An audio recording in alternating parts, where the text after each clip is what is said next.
Nandito po kami sa isang creek dito sa park, yung dinaanan po namin dati. Tinatanong po ng josawa ko, baka daw may isda dito.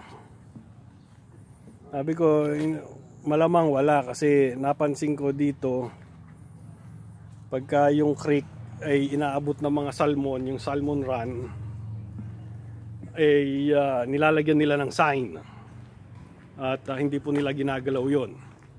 Pinapabayaan nilang mangitlog yung mga salmon doon. Hindi nila pinupollute yung tubig. At hindi nila hinuhuli yung mga salmon. Bawal din pong hulihin. Ito pong creek na to, hindi po to inaabot ng salmon. Kaya, ayun, basta creek lang siya. Dito po kami sa park nung dati namin pinuntahan, yung may kambing. Opposite naman po ngayon ang camera ko, facing forward, para kita po yung josawa at junakis ko. At yan po yung park. Apat po yung park dito sa... Uy, may kabayo na! Apat po yung park dito sa lugar namin sa Barangay Orangevale na malalaki. Pero hindi po ito ang pinakamalaki. Meron pong mas malaki pa dito. Ano lang po to, pangalawa. What's the biggest one? Yun, doon, yung may community. Yung may community ano, yun ang pinakamalaki. 20 times ng size nito. It says that Orangevale anymore. Orangevale pa ba yun? Yung Orangevale community. Oh, okay. Ito po yung dating may kambing na pinuntahan namin. May kabayo na. Saan kayo galing yung kabayo?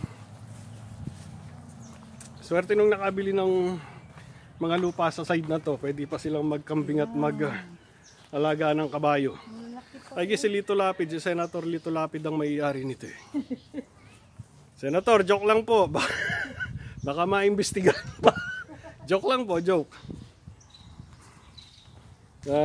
Si Senator Lito Lapid po, na-meet ko po yan in person. Nung nasa Mitsubishi pa po ako, nung nagdala kami ng relief sa Pampanga, nung para sa LAR program ng Mitsubishi Motors Philippines. Ilang truck ng L300 po ang binigay doon, na may lamang mga bigas, delata, noodles, pati truck kasama yung L300, brand new, iniwan na doon. Swerte ng mga nakinabang doon. Ayan o, may kambing. Tapos, ayan po yung dog park. Sa malaki, sa maliit na aso. Pangalawang punta na po namin dito.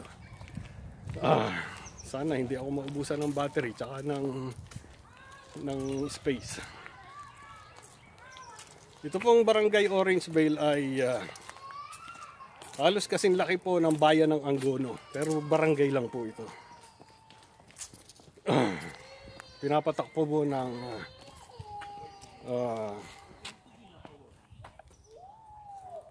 supervisor o barangay captain, kumbaga sa atin.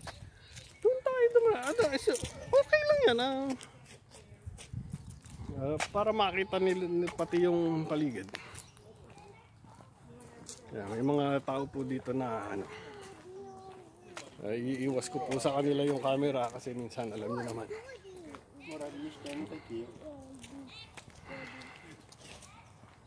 Walang tao ngayon, bakit kaya? Kontik. Ito po, dyan po pinapakawala ng mga maliliit na aso. Sa kabila po ang mga malalaking aso. Hindi ko po na-video nung nakaraan, kaya binalikan namin. Maraming tao pati noon. Mahirap mag-video pag maraming tao. Mga puno, lalaki. Napakalilim. Alas 11 na po ng tanghali. Napakaganda po ng weather. Ayan po. Oh.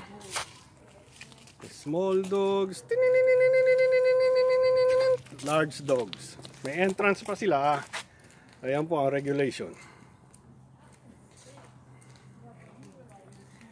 At dito po ay may mga park police. Pag hindi kayo sumunod, police ang kakausapin nyo. Pero random lang yun. Pero hindi palaging meron. Pagka merong may pasaway, yun, may tumatawag. Dumadating naman agad sila.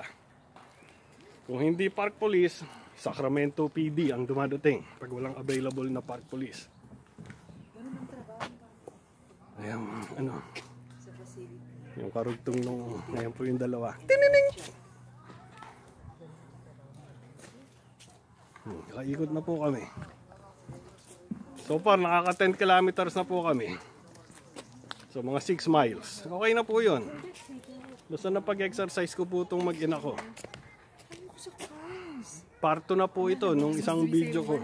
I know, right? Ano pinag-uusapan yung dalawa? Kung saan kakain natin.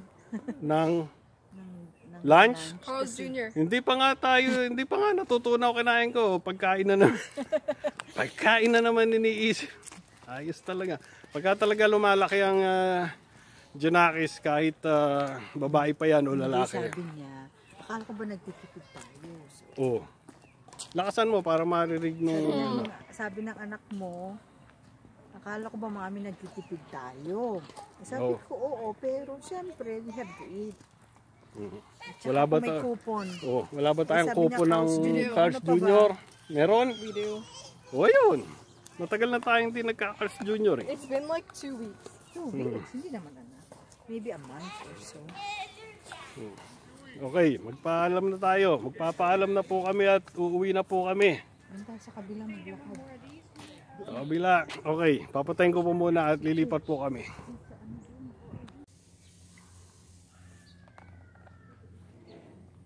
Nandito na po kami, malapit na po kami sa bahay.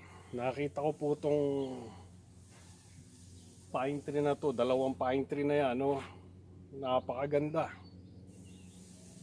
Ang ganda sanang gawing Christmas tree, kaya lang ang taas, ang hirap sabitan ng ilaw niyan. Iniwan na naman ako nung dalawa kong kasama.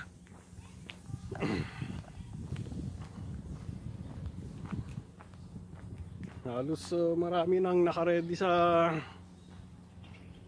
Halloween. Ayun, no, meron ng pumpkin doon sa kabila, tsaka meron ng mga skull.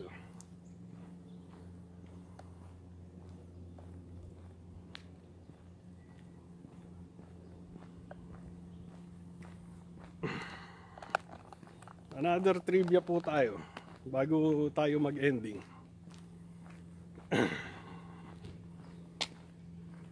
Ang Nova Scotia po, Nova Scotia, Canada, Halifax, Nova Scotia.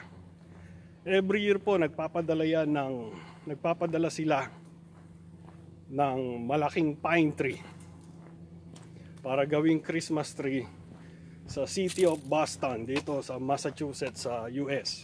Regalo po nila yan every year. Hindi ko po maalaman kung anong year nag-start, pero matagal na po yan. Naging tradisyon na ng mga taga Nova Scotia na magpadala ng malaking pine tree para gawing Christmas tree sa city ng Boston. Sila din po nagde-decorate bilang pasasalamat po sa ginawang tulong ng mga taga Boston sa mga taga Halifax nung may sumabog na barko doon na punong-puno ng mga explosives. World War I po yun nangyari. May nagbanggaan na 2 barko, warships, sa St. Lawrence River. Sumabog yung isang barko, biggest explosion bago yung atomic bomb sa Japan. Ang dami pong namatay. Napakalaki ng destruction. Nasa YouTube po yan, history, kung gusto nyong panoorin at malaman ng buong detalye. City of Boston po ang unang-unang tumulong, nagpadala ng mga doktor, nurses, emergency crews, lahat pagkain, tubig doon sa mga nasa bugan. Kaya bilang pagtanaw ng utang na loob, sinimulan po nilang magpadala ng napakagandang pine tree para gawing Christmas tree every year sa City of Boston. At sila nagtatayo, sila nagde-decorate. Hanggang ngayon, ongoing pa rin yan.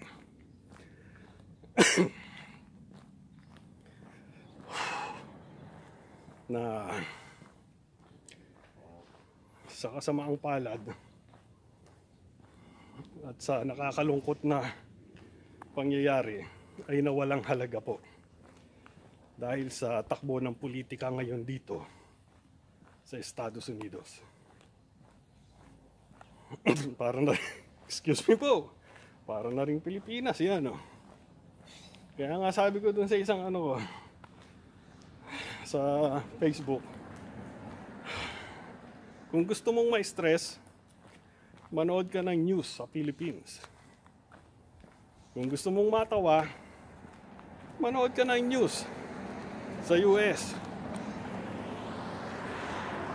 Mukha pa lang, matatawa ka na eh. Pero pag news sa Canada ang panoorin nyo, hindi ko po sinasuggest at walang kakwenta-kwenta ang news sa Canada. Boring. Mga bibing tumatawid sa kalsada, inaalalayan ng mga pulis. Asong nawawala, hinahanap ng mga pulis. Diyos ko. Go ahead. May lumalabas pong may lumabas pong sasakyan sa dadaanan ko. Pinalagpas ko muna. Ano yung license plate niya? Iba ah. Florida? Ang layo ng narating niya. Coast to coast. Oh, sweetheart.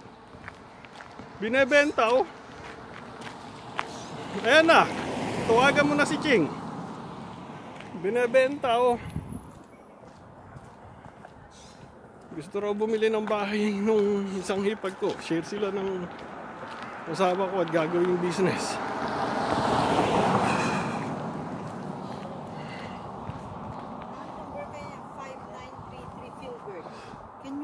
Mga ano yan?